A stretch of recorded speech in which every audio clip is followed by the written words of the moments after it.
सभी भक्तों को श्री राधे राधे। आप सभी का स्वागत है आपके अपने चैनल आर के भक्ति मार्ग में, जहां मिलती है आप सभी को वो भक्ति कथाएं जो आपके दिल को छू जाए। तो दोस्तों, कार्तिक मास कथा अध्याय 1 में आप सभी का दिल से स्वागत है। भक्तों, कार्तिक महीना केवल एक मास नहीं है, ये भगवान श्री हरि विष्णु का परम प्रिय काल है, जिसे दान, भक्ति, साधना और मोक्ष का महीना भी कहा जाता है।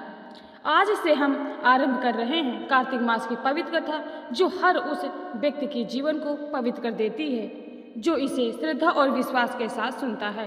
कथा को शुरू करते हैं। प्राचीन काल में नारद जी ने भगवान विष्णु से प्रश्न किया, हे प्रभु, ऐसा कौन सा महीना है जिसे एक साधारण मनुष्य भी अपनी कृपा प्राप्त कर सके? भगवान श्री हरि मुस्कुराए और बोले, हे नारद, वह महीना है कार्तिक मास। इस मास में यदि कोई व्यक्ति प्रातः स्नान करके दीपदान दे, तुलसी की पूजा करे और मेरे नाम का स्मरण करे, तो उसके पाप नष्ट होकर वह मेरे धाम को प्राप्त करता है।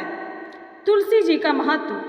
भगवान आगे बोलते हैं, हे नारद, कार्तिक मास में मेरी पूजा तब तक अधूरी है जब तक तुलसी माता का पूजन न किया जाए।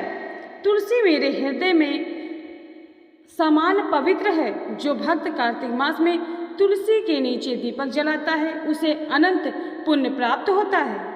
भगवान विष्णु ने कहा, तुलसी के बिना न तो मेरा पूजन पूर्ण होता है, न तो कोई व्रत सिद्ध होता है, न कोई कथा सफल होती है। कार्तिक मास में दीपदान का महत्व। नारद जी ने पुनः पूछा, हे प्रभु, दीपदान का क्या महत्व है? भगवान ने उत्तर दिया, जो भक्त कार्तिक मास की रात्रि में दीप जलाता है, उसका हर जन्म अंधकार से मुक्त हो जाता है। दीप जलाने से मनुष्य के पाप जलकर राख हो जाते हैं। जो दीप दूसरों के द्वारा जलाया जाता है, वह प्रकाश दूसरों के जीवन में भी मेरी कृपा बनकर उतरता है। एक ब्राह्मण कार्तिक मास की महिमा की कथा। एक समय की बात है, काशी नगरी में एक निर्धन ब्राह्मण रहता था। उसका जीवन अत्यंत कष्टों में बीत रहा था। ना तो भोजन था, ना ही वस्त्र और ना ही कोई सहारा, परंतु उसका हृदय भक्ति से भरा हुआ था। एक दिन उसने सुना कि कार्तिक मास में जो व्यक्ति एक दीप भी भगवान विष्णु को समर्पित करता है, उसे वैकुंठ धाम की प्राप्ति होती है। उस निर्धन ब्राह्मण ने निश्चय किया, मेरे पास धन नहीं है पर श्रद्धा तो है, मैं भी दीपदान करूंगा। वह अपनी मिट्टी के घर से थोड़ी मिट्टी लेकर एक छोटा सा दीपक बनाता है। उसमें तेल की जगह पानी और बाती की जगह स्थान पर कपड़े का टुकड़ा रखता है और भगवान को प्रणाम करके दीप जलाने का प्रयास करता है।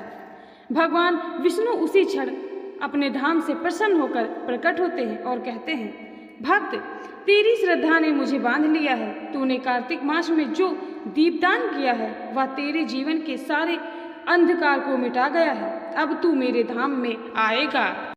इस प्रकार वह ब्राह्मण अपने शरीर को त्याग के बाद वैकुंठ धाम को प्राप्त हुआ।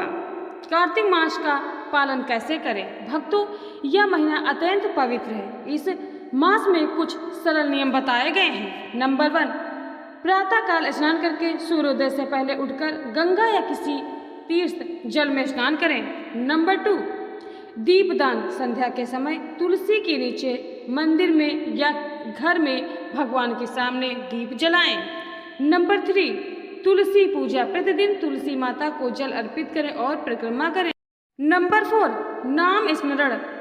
हरि हरि राधे कृष्ण जैसा आप नाम जप कर सकें। नंबर 5, सत्संग और कथा श्रवण। कार्तिक मास में भगवान की कथा सुनना और सुनाना अत्यंत फलदायक माना जाता है। इस मास के लाभ, पापों का नाश होता है, मन में शांति और स्थिर आती है, घर में समृद्धि और सुख बढ़ता है, मोक्ष का द्वार खुलता है। इस प्रकार दोस्तों, कार्तिक मास केवल एक धार्मिक समय नहीं है, यह भगवान से मिलने का बहुत अच्छा अवसर है। अगर जीवन में अंधकार है तो दीप जलाइए, अगर मन में अशांति है तो तुलसी माता का स्मरण कीजिए, और अगर मन भटक रहा है तो हरि नाम का सहारा लीजिए, क्योंकि कार्तिक मास कहता है, भक्ति ही सबसे बड़ा दीप है। जो इस दीप को अपने हृदय में जलाता है, वही सच्चे अर्थात में कार्तिक मास का अर्थ समझता है।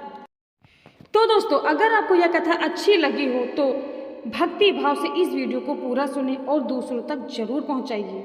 और हमारे चैनल आर के भक्ति मार्ग को सब्सक्राइब जरूर कीजिए। और दोस्तों कमेंट में जय श्री हरि जरूर लिखें ताकि हम कार्तिक मास की कथा अध्याय 2 भी आपको समय पर पहुंचा सके। मिलते हैं अगली वीडियो में, तब तक के लिए सभी भक्तों को श्री राधे राधे, जय माता दी, हर हर महादेव।